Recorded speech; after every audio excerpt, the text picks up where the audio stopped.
So from crashing bikes to crashing credibility, gridlock at Eskom to fast-track Temu orders, today's stories are all about who's stalling, who's surging, and who's quietly rewriting the rules. My friends, this is Daily Bagel, the only news show that you need to kick off your day on the right note. Let's get into it. And kicking us off with current affairs, after a week of pressure, President Ramaphosa has placed our police minister on immediate leave and announced a sweeping judicial inquiry into corruption at the highest levels of law enforcement. So this follows explosive claims by KZN Police Commissioner Mchunu, who has accused our police minister of actively undermining elite police units and shielding criminal networks. Now, this new inquiry, which will be chaired by our acting Deputy Chief Justice, is essentially a formal legal investigation with the power to summon witnesses, subpoena documents, and recommend criminal referrals. More interestingly, it will look into SAPS, the National Prosecuting Authority, Metro Police, and even the judiciary. Now, Ramaphosa's message here is that the state will clean house. But here's the thing, we've heard it all before. Two previous reports into the same rot still haven't seen daylight, and our police minister has been put on paid leave, and critics say it feels more like a delay than disruption. So former anti-corruption head Feroz Kachalia will step in as the acting police minister, but trust in the process isn't exactly automatic. You see, for most South Africans, the test isn't whether Ramaphosa commissions another report, it's whether this one actually lands. And until that happens, confidence in this cleanup stays on us. And next up, South Africa is building a new electricity market where, over time, power won't just come from Eskom's power stations, but also from private producers. You see, some people already supply businesses directly through wheeling deals. Others, with contracts to sell into the grid, will soon be able to dispatch alongside Eskom's own power stations, based on which can supply cheaper electricity at the time. So the plan here is to split Eskom into three entities: generation, transmission, and distribution, with a long-term goal of creating a competitive marketplace. But Eskom isn't exactly rushing here. Insiders reportedly say it's been dragging its feet on key changes, especially around grid access, which these private producers need to get new projects off the ground. And it's not hard to see why. I mean, Eskom still controls the grid and system operations, and it's now being asked to make space on the grid for independent producers who could undercut its own power stations down the line.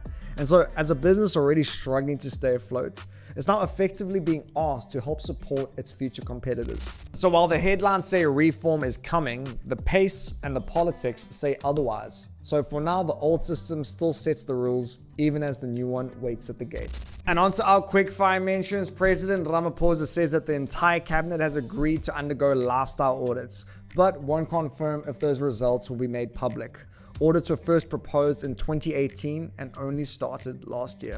And a petition on change.org titled "Help Save Table Mountain" has passed 4,000 signatures, accusing Sandparks of mismanagement, including spending just 107 million rand on Table Mountain National Park in 2024, despite generating 430 million rand in revenue. And on to our finance section. If you've seen a local warehouse label while browsing Temu, here's what it means and what it doesn't. So no, despite what some headlines say, Temu hasn't opened warehouses in South Africa. Instead, it has partnered with third-party logistics companies, so sellers can stock in those facilities and handle delivery themselves, while Temu just runs the shopping interface. So products marked local or local warehouse are stocked domestically. That means no import duties, no custom delays, and faster shipping, sometimes next day. But it only applies per seller. So unless you spend 650 bucks with one seller, for the most part, you'll still pay at least 75 rand shipping per store. So this is all part of Temu's push to cut delivery times without investing directly in South African operations. So don't mistake this for Temu setting up shop here. It's just a leaner way to compete on speed without building anything new. So in short, we're talking faster parcels and local delivery, but the model behind it is still very much Chinese. And onto our quickfire mentions, Takealot has expanded its pickup points. You can now collect Takealot orders from 36 different pick and pay stores nationwide, a move aimed at cutting last mile delivery costs. And G20 finance talks have kicked off in KZN. Treasury's Duncan Peters has opened the summit with a call to tackle global debt, uneven growth, and weak multilateral lending systems. And on to our sports section. This one's for the petrol heads. Only 10 riders made it to the finish at Sunday's German MotoGP, the fewest in 14 years. And while crashes stacked up at the Saxon Ring, Brad Binder kept his KTM upright to finish a hard-earned 7th. And look, it wasn't flashy, but it was a statement. You see, Binder wrestled with tire pressure problems all race and fought off a 3-way scrap for 6th, crossing the line just 1/10 of a second behind. And with the rest of the KTMs crashing out early, the pressure fell squarely on Brad, and he delivered. But look, it's been a mixed season for the South Africans so far, with KTM struggling for consistency and Binder sitting 12th in the championship. But this weekend, with a strong sprint result and a composed Grand Prix finish, it looked like a step in the right direction.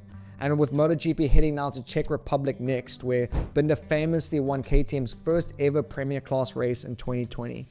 5 years later, they'll be hoping lightning strikes twice. And on to our quick fire mentions. In case you're living under a rock, Sinner beat Alcaraz at Wimbledon in 4 sets. But more interestingly, it marks the first time since 1973 that world number 1 and world number 2 faced off in 3 Grand Slam finals in a single season. And Chelsea has cashed in big after their Club World Cup victory. You see, their title run earned them an estimated £111 million in prize money, with the runners-up PSG walking away with 82 million. And before we continue, here is your Bagel Bite of the day. When do you think Eskom was founded? Was it A, 1911, B, 1923, or C, 1948? We'll give you the answer in the closer. And on to our wildcard section. In 1787, a New England clockmaker named Levi Hutchins built what's believed to be the first ever alarm clock. It rang at exactly 4 a.m. and only 4 a.m. The bell was welded to a fixed gear, which meant no dial, no adjustments, no snooze button. Talk about a nightmare. And what's interesting here is he never tried to sell it. He just kept it to himself because, in his words, he couldn't imagine why anyone else would ever need such a thing. So why 4 a.m.? Well, Hutchins believed that waking up early was a moral obligation, part of being disciplined, God-fearing, and productive. Kind of reminds me of that Benjamin Franklin quote that goes something along the lines of, "Early to bed and early to rise makes a man healthy, wealthy, and wise." So it took another 60 years before a Frenchman thought to make one that you could actually set. And even then, the thing rang like church bells.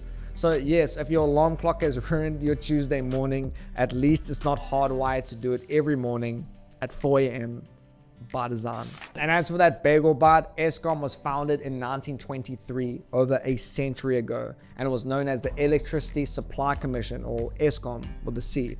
Now at the time, it wasn't the only electricity provider, but it quickly became the most dominant force, supplying bulk power to mines, railways, and municipalities across the country. So next time you hear about what's going on with Eskom with this grid reform and the power trading and whatnot, just know we're not just trying to fix load shedding anymore. We're actually quite literally unwinding a century-old system.